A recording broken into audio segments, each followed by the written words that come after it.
දැන් අපි කතා කරමු ඔයාලා මගෙන් දැන් අහ ප්‍රශ්නේ කෙනෙක් දීපු ඩිසයින් එකක් අපි මහනකොට ඇයි ඒ ක්වොලිටි එකම අපේ ඇඳුමෙන් එන්නේ නැත්තේ කියන එක. නේද? ඇයි ඒ ක්වොලිටි එකම අපේ ඇඳුමෙන් එන්නේ නැත්තේ? හේතු කීපයක් තියෙනවා. මතක ඇතුව මේක මෙහෙම හිතන්නකෝ ඔයාලා බිස්නස් එකක් විදියට කරනවා වුණත් ඔයාලා පේජ් එකේ වෙන කෙනෙක්ගේ ෆොටෝ එකක් දානවා නම් ඒ කියන්නේ අපි උදාහරණයක් විදිහට මේ දවස්වල ෆේමස් අපි ගමුකෝ මනීෂා ෆැෂන් කියලා. එතකොට මනීෂාගේ ෆ්‍රොක් එකක් ඔයාලගේ පේජ් එක මේක අවසර නැහැ. යා මම හිතන්නේ ඒක ඇත්තටම සාධාරණත් නැහැ එහෙම කරන එක. හරිද? එහෙම කරන්න කියනවා නෙමෙයි. ගොඩක් අය ඒ විදිහේ කරනවා. මම දැකලා තියෙනවා. මේක අපි ඒක ගන්න නැතුව ගමු. මේක මොකද ඇත්තටම සාධාරණ නැති නිසා.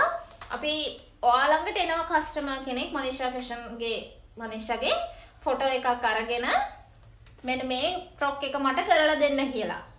හරිද? එතකොට එයා අරන් එනවා ඔයාට ලිනන් මැටීරියල් එකක්. හරිද? හැබැයි මනීෂා මේ ෆ්‍රොක් එක කරලා තියෙන්නේ අපි හිතමු මාෂා මැටීරියල් එකකින්. හරිද? මනීෂා මේ ෆ්‍රොක් එක කරලා තියෙන්නේ මාෂා මැටීරියල් එකකින්. ඔයා හිතනවාද ඔයාට ලිනන් මැටීරියල් එකෙන් අර මාෂා මැටීරියල් එකේ තියෙන ලුක් එක ගන්න පුළුවන් කියලා?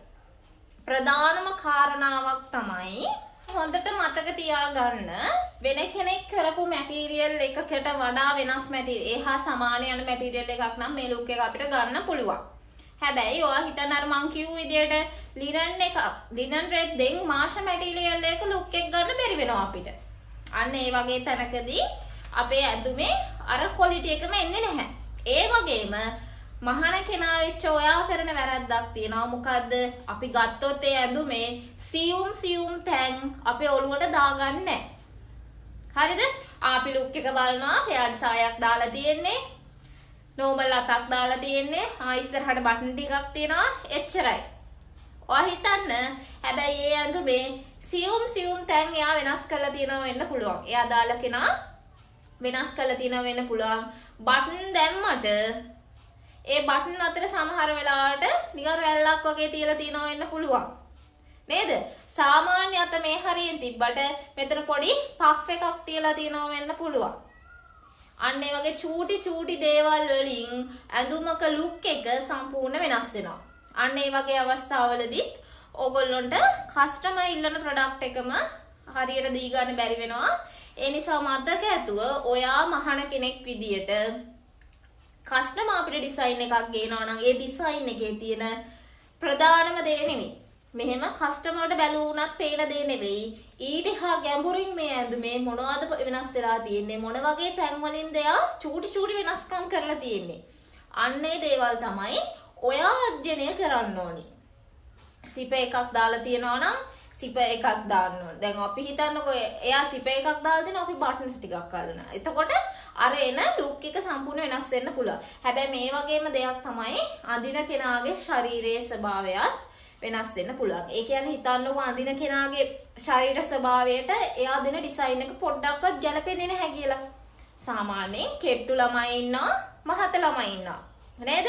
ඔයා හිතන්න කෙට්ටු කෙනෙක්ට ගැලපෙන ඩිසයින් එකක් කොහෙත්ම මහත කෙනෙක්ට ගැලපෙන්නේ නැහැ. එතකොට අර අපිට ඕනි ලුක් එක සම්පූර්ණයෙන්ම ගන්න බෑ. සම්පූර්ණ වෙනස් වෙනවා. ඒ නිසා කස්ටමර්ට හිතන්න මොකක් හරි ඩිසයින් එකක් ගේනවා නම් ඔයා චුට්ටක් කස්ටමර්ගේ හිත රිදෙන්නේ නැති වෙන්න පොඩ්ඩක් කියලා බලන්න ඕන. ඔයාට මේ ඩිසයින් එක ගැලපෙන්නේ නැහැ. අපි මෙන්න මේ තැන චුට්ටක් වෙනස් කරලා මෙන්න මේ විදියට කරගමු. එතකොට මේක චුට්ටක් ඔයාට ගැලපෙන්න ඉඩ තියෙනවා නේද?